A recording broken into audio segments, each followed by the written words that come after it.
First ever factory outlet, Mukunda Jewelers.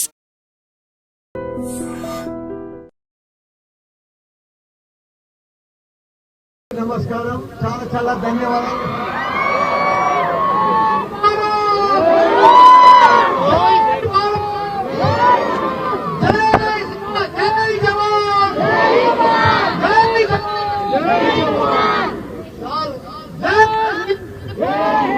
అందరికీ నమస్కారం. చాలా మీ అందరూ కూడా పొద్దున్నే 6:30 సంధి కూడా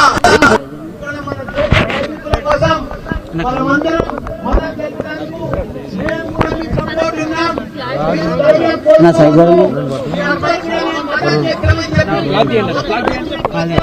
మా మల్లారెడ్డి హెల్త్ యూనివర్సిటీకి వెళ్ళి పెద్ద ఎత్తున డాక్టర్లు కానీ ప్రొఫెసర్లు కానీ టీచర్లు కానీ మా నాయకులు కానీ అదే కానీ మా పెద్ద హరిశాఖ కానీ అందరూ కూడా మా టీఆర్ఎస్ పార్టీ తరఫు నుంచి కూడా అందరూ కూడా సైనికులకు మద్దతు ఉంటామని చెప్పి పెద్ద ఎత్తున ఈరోజు ఏది ఏమైనా మనకు స్వాతంత్రం వచ్చి 75 సంవత్సరాలు అయింది. మనము పాకిస్తాన్ తోటి ఎప్పటికీ బాధలు పడుతూనే ఉన్నాం. ఉగ్రవాదులతో వాళ్ళు పోషిస్తూనే ఉన్నారు.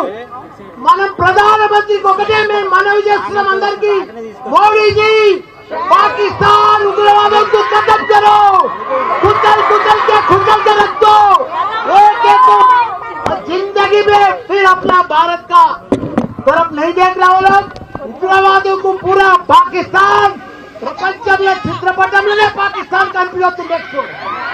మనం 75 సంవత్సరాల మంది బాధ పెడుతున్నారు. మనం ఇక భరించలేము. మనం ఇక ఓపిక లేదు మనకు. మన సైనికులు మన ఎంతో మంది ప్రాణాలు కోల్పోయారు. ఈ రోజు కూడా మన తెలుగు బిడ్డ మురళీ నాయక్ గారు చనిపోయిన ఆయనకు కూడా పెద్ద ఎత్తున సంతానం. ఆయన మనం ఎంత ఇచ్చినా ఆయన లోటు తీర్చలేము. ఆయన కుటుంబానికి కూడా చెప్తున్న మనం మాత్రం ఇప్పుడు వదిలేదే లేదు. మన భారత సైనికులకు మొత్తం ధైర్యంగా మేము డాక్టర్లము, ఇంజనీర్లము, ప్రొఫెసర్లము, లీడర్లము, మా టీఆర్ఎస్ పార్టీ మొత్తం మీకు మద్దతు ఇస్తుంది. మీరందరూ కూడా పోరాడి ఆ ఉగ్రవాదులను మొత్తం ఖతం చేయాలని కోరుకుంటున్నా. జై జవాన్. ఇప్పుడు పెద్దలు గౌరవనీయులు మా హరీశ్గా మాట్లాడవలసిందిగా కోరుతున్నాను. జై భారత్, జై భారత్, భారత్ మాతా కి జై Hind. Good morning to everyone. ముందుగా ఇంత మంచి కార్యక్రమాన్ని ఏర్పాటు చేసినటువంటి మల్లారెడ్డి విద్యాలయాలను గౌరవనీయులు పెద్దలు మల్లారెడ్డి గారిని, వివేక్ గౌడ్ గారిని, మేనేజ్మెంట్ ను నేను మనస్ఫూర్తిగా అభినందిస్తా ఉన్నాను. ఆపరేషన్ సింధూర్ కు మద్దతుగా తమ ప్రాణాలు లెక్క చేయకుండా పోరాడుతున్నటువంటి భారతదేశ సైనికులకు సంఘీభావాన్ని తెలియజేస్తూ ఈ కార్యక్రమాన్ని చేపట్టడం నిజంగా అభినందనీయం. మనము సైనికుల్లాగా సరిహద్దుల్లోకి వెళ్లి పోరాడలేకపోవచ్చు, కానీ పోరాడుతున్నటువంటి సైనికుల మనోస్థైర్యాన్ని పెంచే విధంగా వారికి సంఘీభావాన్ని తెలియజేస్తూ ఈ కార్యక్రమాన్ని చేపట్టుకుంటా ఉన్నాం.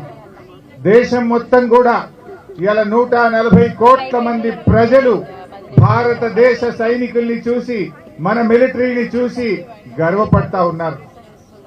మనం జనరల్ గా అనుకుంటాం దేశ సరిహద్దులంటే అది భౌగోళికంగా అని అనుకుంటాం, కానీ దేశ సరిహద్దులంటే కేవలం భౌగోళికమే కాదు, ఈ దేశ ప్రజల ఆశలు, ఈ దేశ ప్రజలందరికీ కూడా భద్రత కల్పించడం.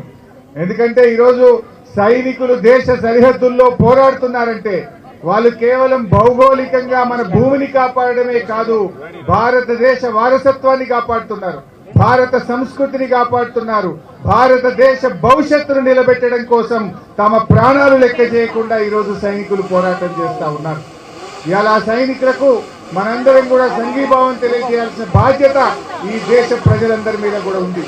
ముఖ్యంగా పాకిస్తాన్ మరి మన దేశం నుంచి విడిపోయినప్పటి నుంచి కూడా మన దేశాన్ని ఇబ్బంది పెట్టాలని ఉగ్రవాదులను పెంచి పోషిస్తూ అనేక సందర్భాల్లో మన దేశాన్ని రకరకాలుగా ఇబ్బందులు పెట్టే ప్రయత్నం చేసింది. మనం చూసాం 26/11 ముంబైలో తాజ్ హోటల్ మీద పాక్ ప్రేరేపిత ఉగ్రవాదులు వచ్చి దాడి చేశారు. ఆ ఉగ్రవాదులను పట్టుకొని ప్రపంచం ముందు ఇది పాకిస్తాన్ పంపిన ఉగ్రవాదులని ప్రపంచం ముందు నిలబెట్టిన ఘనత మన భారతదేశానిది. చివరికి మన భారత పార్లమెంట్ మీద కూడా మరి దాడి చేయడానికి దాని వెనుక ఉన్నది కూడా పాక్ ప్రేరేపిత ఉగ్రవాదులే. ఈ ఉగ్రవాదులు మనందరం కూడా చూసాం.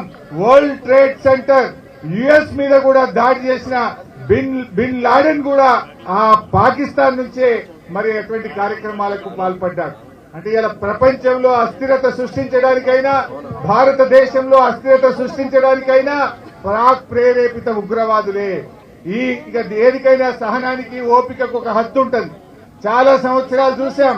మొన్న పహల్గామ్ లో 26 మంది అమాయకుల మీద విచ్చలవిడిగా దాడి చేసి చంపడం ఈ దేశ ప్రజల మనసు కలిసివేసింది. అంతేకాకుండా వాళ్ళు మతం పేరిట ప్రజల్ని అడుగుతూ చంపడం అనేది ఈ దేశ ప్రజల మనసును కలిసివేసింది.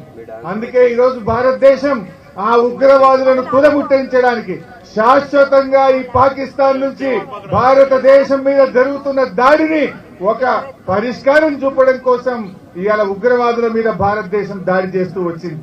కానీ ఇలా పాకిస్తాన్ ఎన్ని ప్రయత్నాలు చేసినా మన భారత సైన్యం అద్భుతంగా పోరాటం చేస్తూ పాక్ యొక్క కుట్రలను ఎప్పటికప్పుడు కూడా వాటిని ఛేదిస్తూ ఇవాళ ఉక్కిరి బిక్కిరి చేస్తా ఉంది పాకిస్తాన్.